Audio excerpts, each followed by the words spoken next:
couple of years ago, when I was writing part of a book about Julius Caesar, I did a Twitter poll where I asked people, do you think Julius Caesar was rightfully assassinated as a tyrant or brutally murdered? And 25% said they thought he was rightfully assassinated and kind of empathised with the conspirators, and 54% said that they thought he had been brutally and unfairly murdered, which I think is really interesting in terms of his legacy. Some historians tend to consider Julius Caesar a dictator or a tyrant, in a sense, a sort of right-wing figure. But on the other side, Julius Caesar is a very important social reformer. It's a very complicated figure. It's not easy to define him. Even to people who follow me, a person who never talks about war, he is seen as a good leader of some kind and somebody who did not deserve to die, rather than a tyrant who had taken over the Republic and made himself a monarch, and who had left his opposition with no other option than to kill him.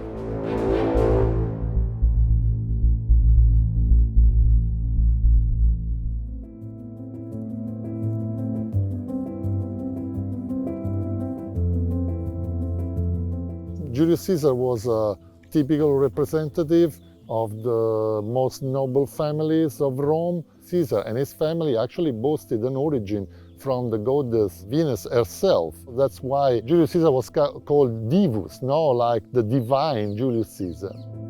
A large part of his career is a traditional Roman politician with a traditional Roman career. He starts by being a priest. He buys his way into his first offices. Members of the family of Julius Caesar were consuls, in the early republic, so they had a long tradition, in politics. But Julius Caesar had a very difficult start, because when he was a young man, the politician who took the power in Rome at the time was Sulla, who was an enemy of the family of Julius Caesar. So members of the family of Julius Caesar were actually banished from Rome, their properties were confiscated. He was put on a kill list, basically, and had to run away from Rome and join the army. He doesn't join as like a foot soldier, he's not like sharp. He joins kind of mid-level, and his real skill is being amazing at war, which is a terrible and terrifying skill. And then he comes back to Rome with all of the money that he gets by plundering places that Romans are plundering, and starts his political career again. In comparison with other politicians of the time, like Crassus and Pompey, Julius Caesar had a slow coming into power. He generally does Roman politics like everybody else is doing Roman politics, which is bribe the hell out of everybody, do whatever you need to do to get ahead of everybody else, try to pay your way into popularity. He is in the popularis faction, so there's two factions at this point, the optimates, who believe in the innate superiority of the aristocratic classes, and then there's the populares. Julius Caesar actually belonged to this party who tried to support the lower classes or the middle class of Rome, which was impoverished at that time. They will take their power by kind of geeing up the masses. They will give them bread and circuses, and then they will incite them to riot whenever they feel like they need to. He is one of the more corrupt and just really astoundingly corrupt politicians. He brags quite happily about the fact that he will bribe anybody.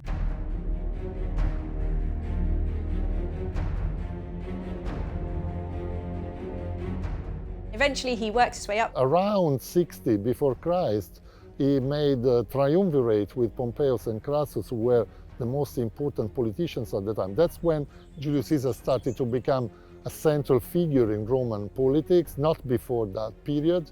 And then, just after that, he received the governorship of Gaul. He gets to go off to Gaul, which is a really big commission. That's when Julius Caesar started his ascension, into power, because he was able to conquer in a very short time an extremely large territory in the north of Italy, which is more or less what is today France and Switzerland, part of Belgium and part of Germany. He goes off, just absolutely plunders it, practically genocides the people. He just wipes out almost the entire culture. He claims that he killed 1 million people and enslaved 1 million more, which is one hell of a thing to brag about. He was able to cross the channel. He went into Britain for the first time. He was the first Roman to do that. And then he turned around and looked at Rome. Pompey was his only competition at that time. He was asked to relinquish the command of his armies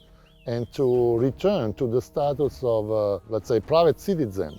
But Julius Caesar didn't accept this, so he tried to find a compromise with the Roman authorities, saying that if he was to relinquish his command over his armies, also Pompey had to relinquish his command. But the Roman authorities and the Senate didn't accept this.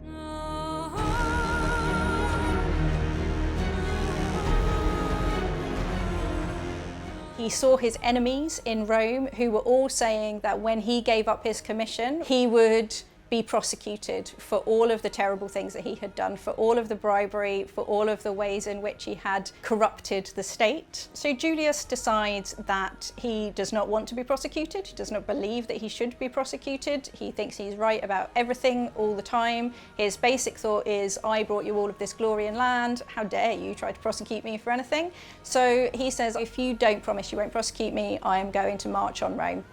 They say, that's ridiculous. The entire foundation of the Republic is that everybody is held accountable for their actions. And so he says, all right, and he takes his army and he marches across the Rubicon. Julius Caesar was forced to cross the Rubicon, the famous, the die is cast, or whatever you want to say about that. The full quote of the die is cast is, these actions are because of what the gods have decided and what the Senate have forced me to do, the die is cast. And he claims that they made him do it. Finally, Julius Caesar was able to defeat Pompey. Pompey has no army, so him and the Senate have to flee. Caesar chases them around basically the entire empire, eventually beats them. Pompey is killed in Egypt, at which point Caesar comes back to Rome, says, well done me, I saved us all from a civil war, aren't I good? I'm dictator now.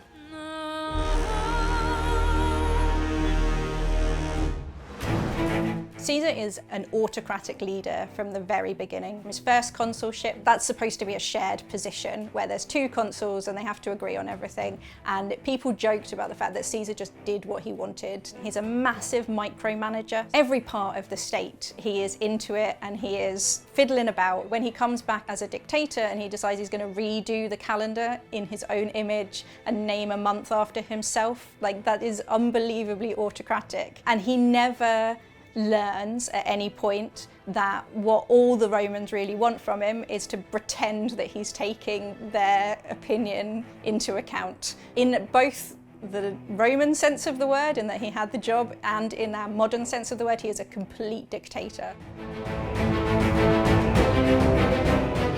He was also a military leader. That's what makes him look a little bit like a tyrant sometimes. This is the idea that Julius Caesar is the one who abolished the Roman Republic, and brought the Roman system from a democratic sort of system into a sort of monarchic system, which is the Roman Empire. But actually, the republic was a republic for the rich man. It was not a republic for the lower classes, So at least Julius Caesar was reforming society. So he was a progressive social leader from that point of view. There are some politicians who actually have affinities with Julius Caesar. The American great reformers, let's say Lincoln and Kennedy, both of them, they had ideas which were similar about society, at least.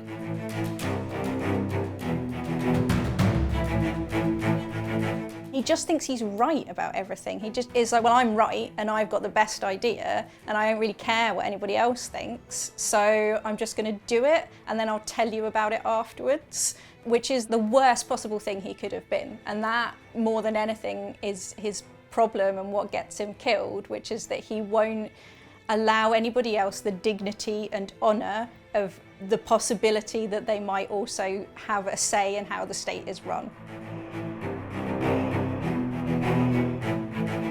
Julius Caesar was taking away freedom from the leading class, which is actually their privileges. I was giving it to the lower classes, actually. So these people liked Caesar, actually. Because Caesar is such an autocratic leader, but also terrifying and quite popular among the people, certainly, of Rome, he keeps getting voted massive amounts of honours, which scare people. Particularly, they scare the other senators who see him being put higher and higher and higher on a pedestal. He has voted things like the right to call himself the father of the country, the right to wear his laurel leaves all the time and his triumphal robes. He has a statue among the old kings, and a statue of him is carried amongst the gods in processions. Sacrifices are made in his name. He is beginning to have himself put on a pedestal which is above mortals, and that is very frightening.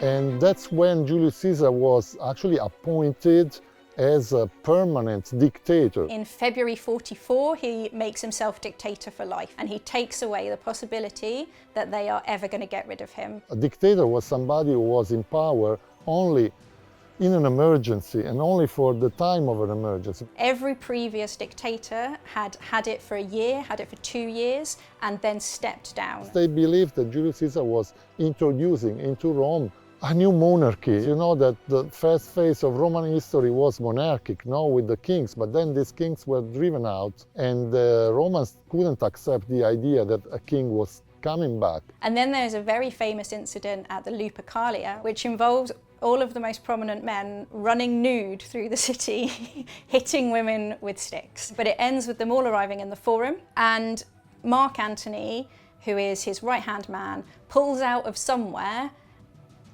And I always like to think this because he's nude, he's completely naked, so where has he got it? He pulls out a crown and offers it to Caesar. Someone puts it on his head, and he waits to see how the crowd reacts. And eventually they're kind of against it, so he says, oh no, I won't be a king. But they see him with a crown on, and they have seen him acting as a monarch. And it seems like there is going to be no possible way that anything is going to go back to normal. And so people who opposed him in the past and people who were friends of his decide that something has to be done. And the only thing that can be done is to assassinate him. There's no other course of action.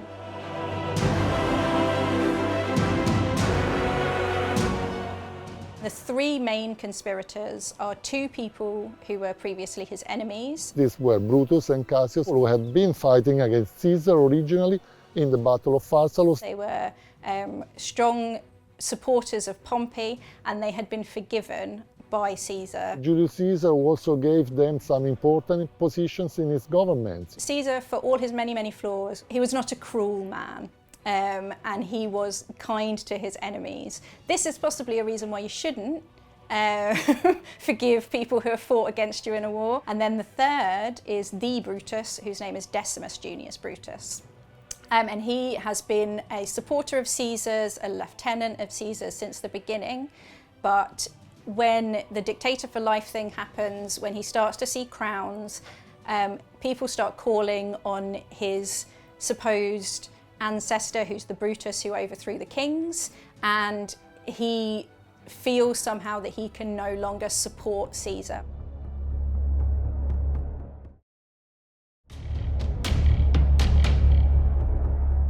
Assassination has become a legitimate political tool in Rome by this point for about 100 years. He's about to go to Parthia, and people start talking very seriously about how they're going to get rid of him. And there's a suggestion that they could push him off a bridge, which is quite good. There's a suggestion they could get a mob to attack him after he's been pushed off a bridge, just in case that doesn't work. Someone suggests that they could get him at the games because he will be out of his litter and walking around, so they could get gladiators to kill him. Eventually they decide that they are going to do it in the Senate while there is a Senate meeting, because one, they kind of hope that other senators might join in. Two, they want to make it clear that this is a political act, not a personal act, that this is an act to save the Republic. And three, it is a time when he will not be suspicious when people approach him. and they will be wearing their massive togas, and if they're wearing it, nobody will be able to spot that they've got swords underneath them. It's both ideological and practical decision to kill him in the Senate.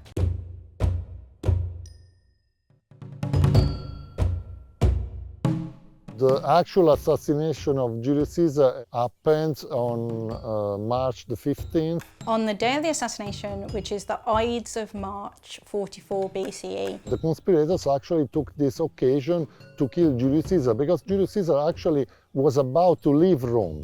His intention was to go to Alexandria in Egypt and begin a new campaign into the Middle East to conquer a new territory, through actually Mesopotamia and Persia, and probably to extend into India, because one of the main plans of Julius Caesar was that of rebuilding the empire of Alexander the Great.